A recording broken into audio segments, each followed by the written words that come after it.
उसके बाद वापस लौट आए अपने प्राइमरी स्कूल वाले रूम पर। अब पहले 2 दिनों तक कोई खबर आई नहीं उस आदमखोर की। तीसरे दिन जोरदार बारिश शुरू हो गई।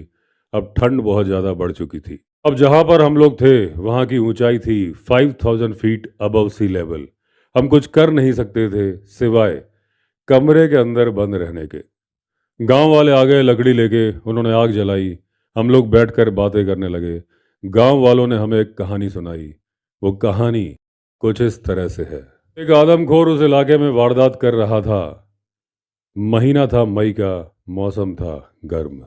एक अकेली झोपड़ी थी जिसमें रहते थे एक आदमी और उसकी पत्नी। अब क्योंकि पिछले कई दिनों से मैन ईटर की कोई खबर आई नहीं थी, तो जितने भी प्रिकॉशंस लेते थे वो लोग, उसमें उन्होंने ढिलाई बरतनी शुरू कर दी थी।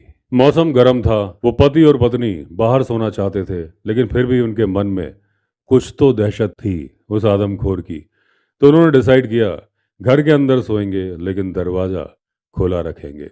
अब मैन ईटर उस इलाके में आया। जब उसने देखा कि दरवाज़ा खुला है तो घुस गया वो झोपड़ी के अंदर और उस औरत को पकड़ लिया उसकी बाह से।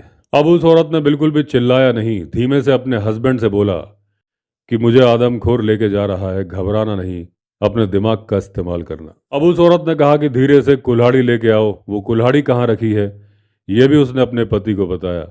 उसने कहा पीछे पीछे आना और कुल्हाड़ी मार देना इस आदमखोर के सर पर। जब वो ये बातें कर रही थी तो वो चलती भी जा रही थी उस आदमखोर के साथ। अब ये करते हुए उस महिला ने अपना धैर्य और शांति बनाई हुई थी।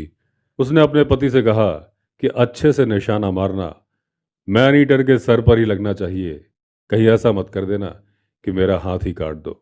उस महिला के पति ने बड़ी ही शांति के साथ वो बातें सुनी, धैर्य के साथ पीछे चलता रहा। एक ही वार में काम तमाम कर दिया उस नरभक्षी तेंदुए का। महिला को अस्पताल में भर्ती कराया गया क्योंकि उसका हाथ कट फट गया था। बड़ी जल्दी ही उसे हॉस्पिटल से डिस्चार्ज कर दिया गया।